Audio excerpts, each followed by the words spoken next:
성형수술 무엇이 가장 중요할까요? 수술 그 자체를 잘하는 것도 중요하지만 더욱 중요한 것은 수술 후의 관리입니다. 우리 주변에는 큰 비용을 들여서 성형수술을 했는데 관리가 부족해서 수술 후에 효과가 두드러지지 않거나 뭉침이나 붓기 같은 후유증으로 고생하는 안타까운 분들이 꽤 많습니다.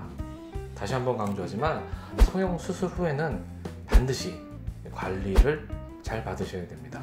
반드시 적절하고 신속한 관리를 통해서 조직의 빠른 회복, 세포의 빠른 재생을 하는 것이 중요합니다. 관리가 빠를수록 후유증의 가능성과 크기는 줄어듭니다. 무조건적으로. 성형 후 관리는 개인의 체질과도 관련이 깊어서 체질에 기반한 치료를 하는 것이 좋습니다. 특히 순환장애, 민감성, 과민성 피부 체질의 경우에는 수술 후에 혹은 수술 전에 스트레스, 과로, 음주 등의 관리를 다른 분들보다 유의하셔야 합니다.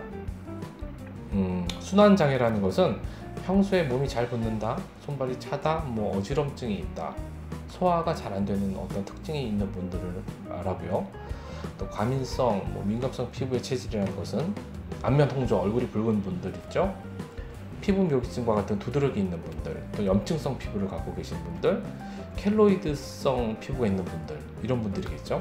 이런 분들은 수술 후에 붓기나 뭉침, 구축, 염증 등이 잘 낫지 않습니다. 내가 이런 체질인데 하시는 분들은 그런 분들이 또 이제 수술을 앞두고 계시다면은 후유증 관리, 추후 관리에 더 주의하셔야 됩니다. 성형 후 나타날 수 있는 후유증은 크게 붓기, 볼 처짐, 뭉침, 신경 손상, 염증이나 통증, 이런 크게 5가지로 나눌 수 있습니다. 성형 후 붓기는 조직 손상으로 인해서 혈액 누수가 되고 또 이제 혈관 투과성 증가로 인해서 혈장이 유출되기 때문에 부종이 생기게 됩니다.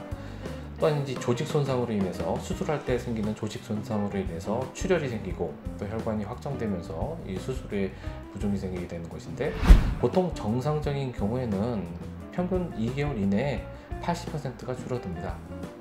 하지만 만약에 이 성형 후 붓기 치료를 초기부터 치료한다면 6주 안에 90% 정도 줄어듭니다.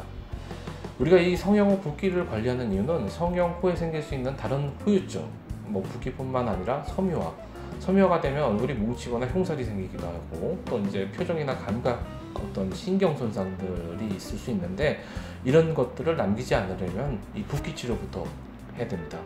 모든 성형 후유증의 치료의 시작은 붓기 관리부터다 라고 해도 과언이 아닌 거죠. 만약에 수술 후 수년이 지났는데도 이 붓기가 남아있다, 치료가 가능하냐고 물어보면 가능합니다. 하지만 수술 후 3개월 이내가 가장 치료 효과가 좋습니다. 만약에 아직 성형 수술을 하지 않으셨고 근데 예약은 돼 있다, 그렇다고 하면은 수술 전 일주일부터 붓기를 빼는 한약인 자양수 같은 것을 같이 복용하시면서 수술 준비를 하시면 나중에 성형 수술 후에 회복에 좋은 효과를 볼 수가 있습니다.